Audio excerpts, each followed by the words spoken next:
Masjid Al-Azhar selain sebagai tempat pembelajaran agama, masjid ini merupakan salah satu tempat yang mustajab untuk berdoa loh.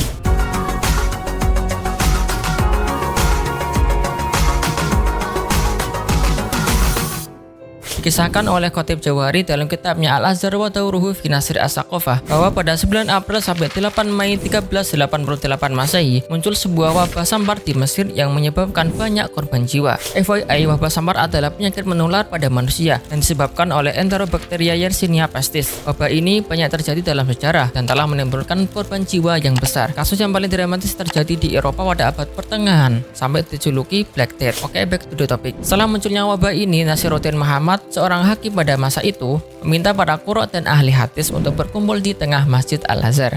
Kemudian membaginya menjadi dua kelompok.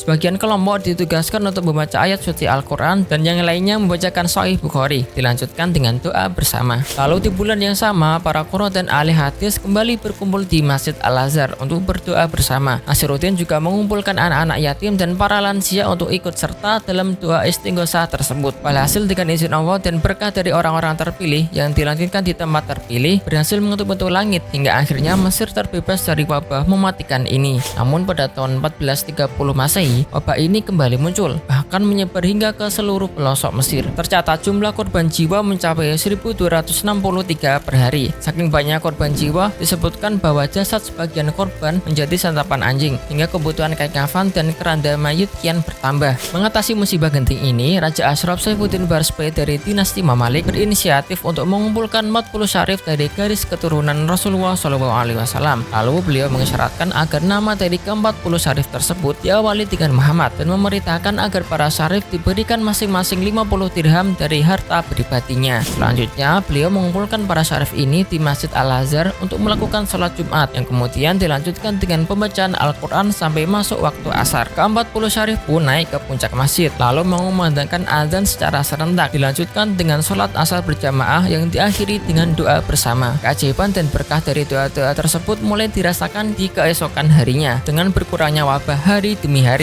hingga tidak ada lagi korban jiwa. Demikianlah kedudukan Al-Azhar dalam pandangan masyarakat Mesir dan pemimpin-pemimpin Islam pada saat itu yang diyakini sebagai tempat mustajab untuk berdoa. Begitupun di masa kekhalifahan dinasti Mamalik, keyakinan warga Mesir akan kesakralan Masjid Al-Azhar kian bertambah. Hal ini dapat ditandai dengan antusiasme warga dan pemerintahan Mesir untuk berkumpul dalam naungan Masjid Al-Azhar di setiap kejadian genting dan kesusahan yang melanda Mesir. Misalnya ketika Mesir dilanda krisis pangan, juga ketika air sungai Nil meluap hingga nyaris menenggelamkan Mesir. Maka dengan keyakinan tadi, kejadian-kejadian tersebut membuat warga dan pemerintahan Mesir berbondong-bondong memenuhi Masjid Al-Azhar untuk berdoa bersama. Bahkan tak sedikit dari pemimpin Mesir yang menjadikan Masjid Al-Azhar sebagai tempat untuk merelaksasikan hati dan pikiran. Salah satunya Khatib Ismail. Ketika ia mengalami kegundahan hati, beliau meminta kepada Syah Al-Arusi, yaitu Syekhul Azhar pada masa itu, agar mengutus beberapa ulama untuk membacakan Sahih Al-Bukhari kepada beliau di dalam Masjid Al-Azhar. Begitupun dengan Presiden Jamal Abdul Nasir yang tidak pernah melewatkan Jumat terakhir bulan suci Ramadan kecuali di Masjid Al-Azhar.